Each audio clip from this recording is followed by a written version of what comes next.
अस्सलाम वालेकुम। मेरे चैनल प्रोफेसर खिज़र अब्बास पर खुशामदीद। चैनल को सब्सक्राइब करके बेल का आइकन दबाएं। वीडियो को लाइक, कमेंट और शेयर करें। बहुत बहुत शुक्रिया। जहां में अहले ईमान सूरत खुर्शीद जीते हैं, जहां में अहले ईमान सूरत खुर्शीद जीते हैं, इधर डूबे उधर निकले, उधर डूबे इधर निकले। बिस्मिल्लाहिर्रहमानिर्रहीम। अहबाब ज़ी वक़ार, मैं हूं प्रोफेसर खिज़र अब्बास और आप मेरा YouTube channel professor Khizar Abbas देख रहे हैं। इस चैनल पे मैं अल्लामा इकबाल के कलाम की शरह पेश कर रहा हूं। तो आज मैं आपकी खिदमत में अल्लामा इकबाल की नाज़्म तुलूए इस्लाम के छठे बंद की शरह पेश करने लगा हूं। बगैर वक्त ज़ाया किए नज़्म की तरफ बढ़ते हैं, मगर नज़्म की तरफ बढ़ने से पहले मेरी आपसे गुजारिश है, अगर अभी तक आपने मेरा चैनल सब्सक्राइब नहीं किया तो चैनल सब्सक्राइब करके बेल का आइकन दबा दें ताकि मेरी हर आने वाली वीडियो आप तक पहुंचती रहे। मेरे साथ ताउन करें ताकि मैं आपके लिए इस तरह की और इससे भी अच्छी अच्छी वीडियोस जो है वो बना के लाता रहूं। तो आपकी खिदमत में अल्लामा इकबाल की नाज़्म तुलूए इस्लाम के छठे बंद की तशरीह पेश खिदमत है। इकबाल फरमाते हैं, उकाबी शान से झपटे थे जो बेबालो पर निकले, सितारे शाम के खूने शफक में डूब कर निकले।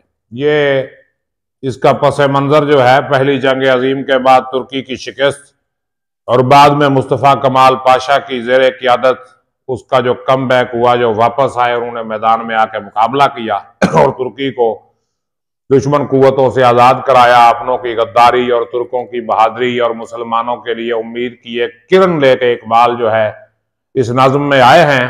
तो तुलूए इस्लाम के शेर में वो कहते हैं कि उकाबी शान से झपटे थे जो बेबालो पर निकले, यानी जिन्होंने मुसलमानों पे हमला किया था उकाबी अंदाज में वो क्या हुए, बेबालों पर निकले।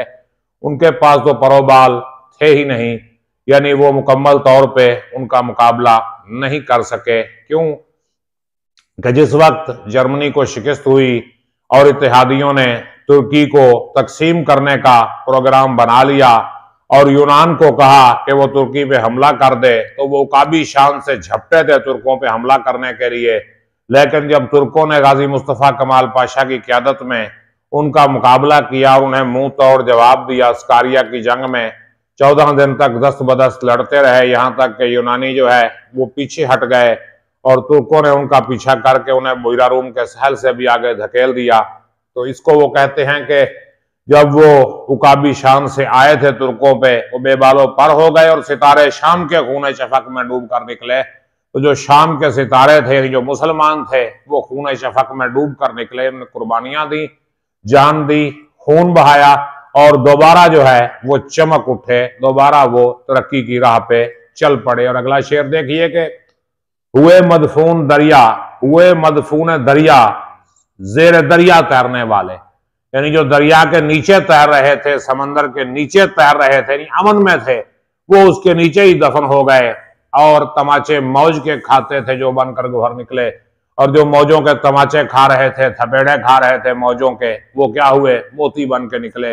यानी जो मुसलमान मुकाबलों का दुश्मनी का वो मुसलमान जो है बुरे हालात का मुकाबला कर रहे थे, वो मोती बन के निकले और जो आराम से बैठे थे वो नीचे दब गए, दफन हो गए, रह गए। यानी कामयाब होने वाले हार गए और हारने वाले जो है कामयाब हो गए। और आगे देखिए शेर कमाल का शेर है। इकबाल कहते हैं, गुबारे राह गुजर हैं कीमिया पर नाज था जिनको, जिन्हें अपनी कीमिया पर नाज था, यानी इनके पास कीमिया का फन था, सोना बनाने का फन था, वो क्या हुए, आज रास्ते की गर्द बन चुके हैं, गुबारे राह बन चुके हैं, गुबारे राह बन गए। गुबारे राह गुजर हैं कीमिया पर नाज था जिनको, जिन्हें अपनी कीमिया पर नाज था, सोना बनाने की ताकत रखते थे, वो आज रास्ते की गर्द बन चुके हैं और जब इन्हें खाक पर रखते थे जो अक्सीर गर निकले।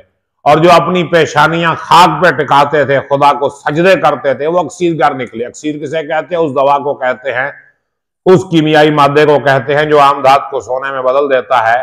तो जो अपनी पेशानियां खाक पे रखते थे, जो अल्लाह के हुजूर सजदा रेजी करते थे, वो क्या हो गए, वो अक्सीर गर निकले, उन्होंने अक्सीर बना ली। और आगे देखिए, हमारा नर्म रो कासद पया में जिंदगी लाया, हमारा जो सीधा साधा कासद था, आहिस्ता आवाज़ में सफर करने वाला जो कासद था, वो जिंदगी का पैगाम हमारे लिए लेके आया।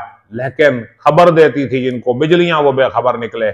लेकिन जिन्हें बिजलियां खबर देती थी, यानी बड़े तेज रफ्तार थे, साइंसी तौर पर बड़ी तरक्की याफ्ता लोग थे, वो बेखबर निकले। यानी हमारे सीधे साधे लोग भी कामयाब हो गए और वो बड़े चालाक लोग होने के बावजूद नाकाम हो गए और हरम रुसवा हुआ पीरे हरम की कम निगाही से।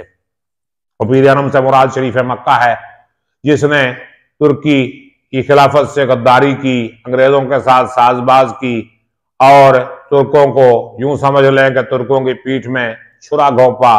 तो ये मोहम्मद बिन अब्दुल वहाब नजदी की तहरीक और शरीफ मक्का के कामों की तरफ इशारा है कि हरम रुसवा हुआ पीरे हरम की कम निगाही से जवानाने ततारी किस कदर साहिब नजर निकले। तो जो तातारी जवान थे, जो तुर्क जवान थे, वो कितने साहिब नजर निकले कि उन्होंने पीरे हरम की कम निगाही का मुकाबला भी किया और दुश्मनों के हमलों का भी मुकाबला किया। अपने की गद्दारी भी उन्होंने देखी, दुश्मनों की मक्कारी भी उन्होंने देखी और फिर भी मुकाबला करके अपनी कौम को जो है तरक्की की राह पे गामजन किया।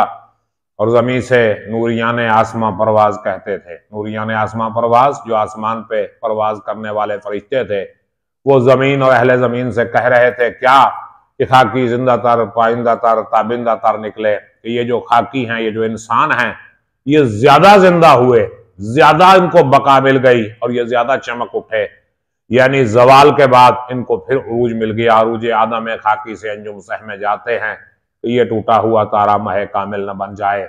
जमीन से नूरियान आसमां परवाज कहते थे कि जमीन से आसमान पे उड़ने वाले फरिश्ते ये कहते थे कि ये खाकी जो है, इन्होंने तरक्की की, इन्होंने बुलंदी देखी, इन्होंने कामयाबी देखी और ये आगे बढ़ रहे हैं।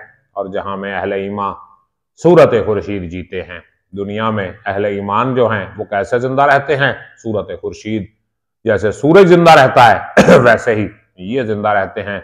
इधर डूबे उधर निकले, उधर डूबे इधर निकले। जैसे सूरज मशरक से तुलू होता है, मगरब में गुरूब होता है, लेकिन फिर मशरक से निकल आता है। यानी सूरज का डूबना हमेशा के लिए डूबना नहीं होता, ये फिर तुलू हो जाता है। तो ये सिलसिला जो है चलता रहेगा। और अहले ईमान सूरज की मिसल है कि अगर ये एक तरफ से डूबते हैं तो दूसरी तरफ से उभर आते हैं। जैसे मौलाना जफर अली खान ने कहा था ना कि इस्लाम की फितरत में कुदरत ने लचक दी है, इतना ही उतना ही ये उभरेगा जितना ये दबा देंगे। यानी इस्लाम को जितना दबाने की कोशिश की जाएगी उतना ही उभरेगा, चाहे वो तुर्क हो या कोई और मुल्क हो। यानी इस्लाम पर इस्लाम के दुश्मन जितना भी जुल्म कर लें, ये अल्लाह का वो दीन है जो तरक्की के लिए आया है, कामयाबी के लिए आया है। आरवी तौर पर जवाल तो आ सकता है, लेकिन जो आखिरी फतह है वो इस्लाम और अल्लाह के पैगाम की होगी। और आखिरी शेर इस बंद का मुलाहिजा फरमाइए कि यकीन अफराद का सरमाया तामीर मिल्लत है। यकीन क्या है? ये अफराद का सरमाया तामीर मिल्लत है। ये मिल्लत को तामीर करने वाला सरमाया है। यकीन के सदके मिल्लत जो है ये तामीर हो सकती है, मिल्लत जो है दोबारा बन सकती है। और यही कुव्वत है जो सूरत गरे तकदीर मिल्लत है। तो ये वो ताकत है, ये ऐसी कुव्वत है कि वो क्या करेगी? सूरत गरे तकदीर मिल्लत है, ये मिल्लत की जो है क्या करेगी? तकदीर बना देगी, ये मिल्लत की किस्मत को संवार देगी। उम्मीद करता हूं कि ये नज़्म आपको पसंद आई होगी, इस बंद की तशरीह भी आपको समझ आई होगी। अगर कोई सवाल है तो कीजिए, मैं कमेंट में उसका जवाब दूंगा। और अगर किसी खास मौजू पे आप वीडियो चाहते हैं तो भी मुझे बताइए, मैं उस मौजू पे आपको वीडियो बना के दूंगा। अपना ख्याल रखिएगा, मुझे इजाज़त दीजिए। अल्लाह हाफिज़।